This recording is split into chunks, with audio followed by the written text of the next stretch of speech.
For some, voting early makes more sense than doing so in person on Election Day. A chance to vote on your time.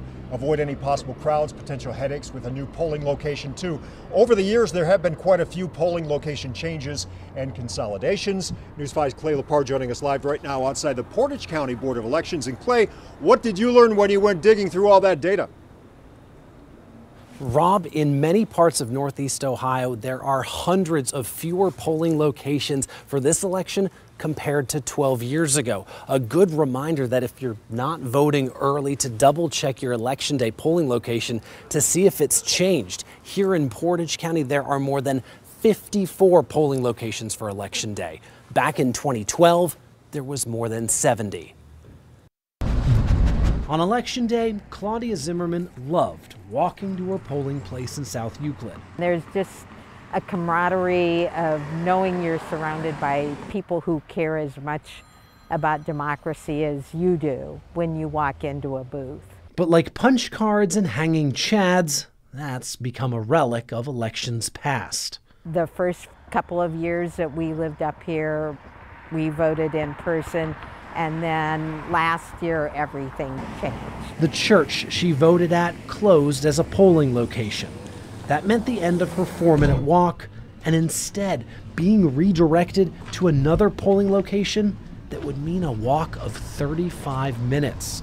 A road no longer traveled by foot or even by car. We just didn't want to drive that far if we didn't have to, and so we have started voting by mail. What happened to Claudia Zimmerman is not isolated to South Euclid or even Greater Cleveland.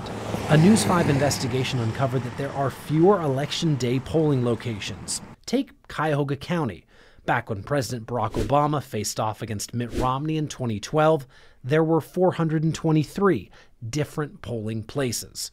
Fast forward to when voters decide between Vice President Kamala Harris and former President Donald Trump, there will only be 289, a decrease of more than 30%. And this consolidation extends beyond the blue urban borders of Cuyahoga County.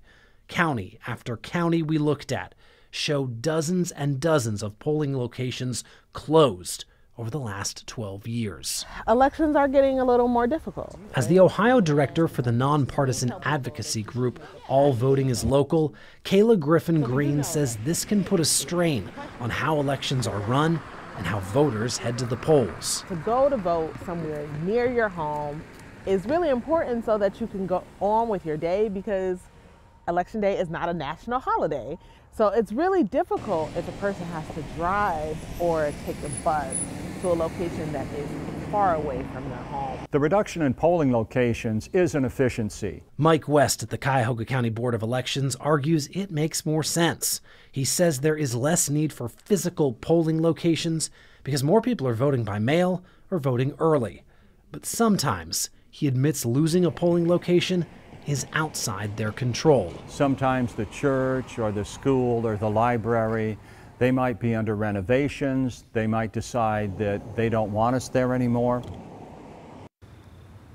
So what can you do about this? Advocates say it's important to make a plan about how you're going to vote, whether that's mapping out your Election Day or taking advantage of vote by mail or an early polling location like this one. And we saw hundreds of people make their way out here to the Portage County Board of Elections, sometimes with the line stretching well inside and outside here under these tents with wait times exceeding more than an hour. Election officials did tell us that those wait times tend to go down after the first day as early voting runs through November 3rd. Live in Portage County, Clay Lepard, News 5.